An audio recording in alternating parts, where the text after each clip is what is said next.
Les conseils malins du docteur Mange ta main.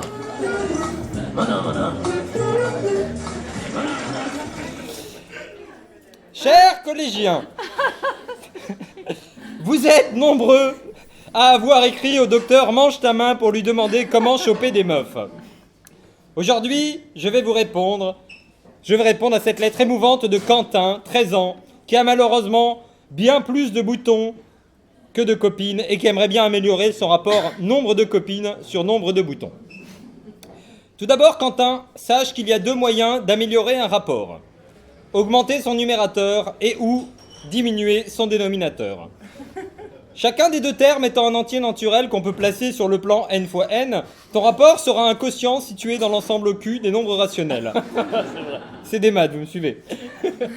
Dans les rapports homme-femme, les solutions ne sont pas toujours rationnelles. Mais sache que si l'on a des rapports positifs avec un dénominateur commun complètement nul, c'est constitué dans le plan Q.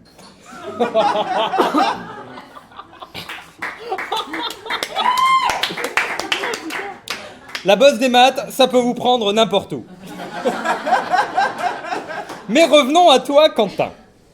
Dans le cas où tu aurais 0 bouton et 0 copine, le rapport est difficile à poser sur le papier, quoiqu'il se trouve souvent sur un mouchoir en papier. Éliminons le cas où tout est nul, donc, quoiqu'on a souvent tendance à le penser quand on est adolescent. Pour augmenter ton nombre de copines, il faut agir. Premier conseil, va au contact. Après avoir abandonné la partie émergente de tes furoncles dans ton lavabo au petit matin, va saluer tes copines de classe. Si celles-ci ne veulent pas te faire la bise en prétextant qu'elles n'aiment pas le crumble framboise, ne te décourage pas et dis-toi que ce qui compte, c'est avant tout la beauté intérieure. Ça fait rire tout le monde, ça. Si tu doutes, rappelle-toi de François de 4e A que tout le monde appelait Fraise des Bois et qui a réussi à embrasser Ségolène de 4e B sur la bouche pour qu'elle arrête de parler. Et même que quand il est devenu délégué de classe, il est sorti avec Valérie de 5e C et même avec Julie du CM2. Certes, cela demande patience et persévérance, mais dis-toi que si les filles mettent des digues pour éviter de se faire submerger par tous les gars qui les draguent, celles-ci finissent un jour par céder. Et dis-toi que les digues à gars, ça dure jamais longtemps. Oh. Ouais. C'est la rentrée. Si ta beauté intérieure demeure trop intérieure, use d'artifice et raconte qu'une voyante a lu dans ton mar de sébum les résultats du loto et que tu seras bientôt riche. Si tu es dans un établissement privé, ça peut rendre ta beauté intérieure plus évidente. Oh yeah. Si malgré ça, aucune fille n'est sensible à ta beauté intérieure, comme cela arrive souvent dans la jeunesse, surtout entre 13 ans et 55 ans, deviens toi-même sensible à la beauté intérieure des filles. Et au lieu d'aller voir une voyante, va plutôt voir une non-voyante. Certes, tu as des boutons sur le visage, mais c'est un désavantage quand il est si rare de trouver un homme qui ait vraiment du relief. Prends sa main et n'hésite pas à lui faire lire ton prénom, puisqu'il est écrit en braille sur ton front.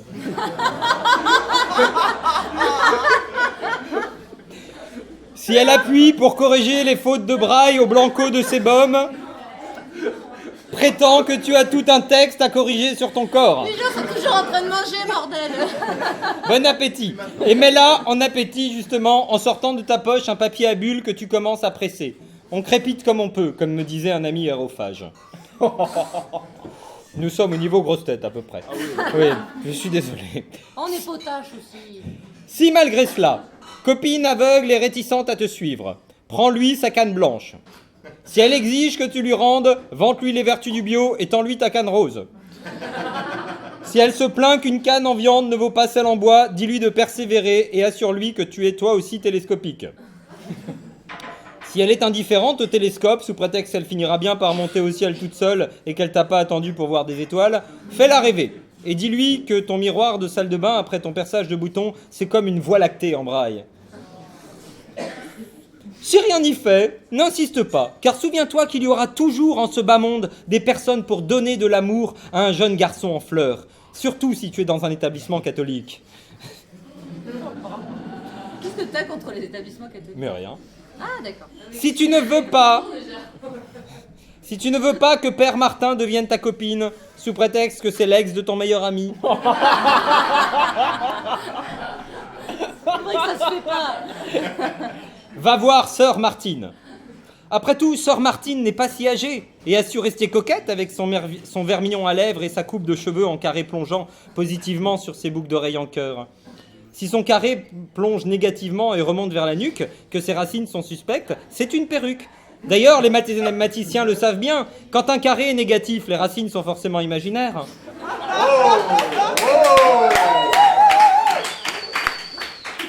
Si tu ne veux pas aller plus loin avec Sœur Martine, sous prétexte qu'elle est chauve, alors qu'elle te sourit coquinement sous cape dans son bel habit noir, ne sois pas vexant.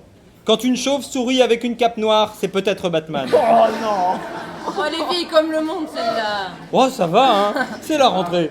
Décidément... Mais 4-16 plus ça, c'est bon. Si décidément rien n'y fait, ne désespère pas. Et fais comme ton habitude. Remets ça à demain, ça t'en fera toujours une de plus.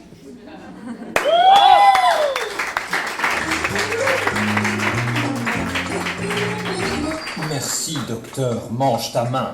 Madame.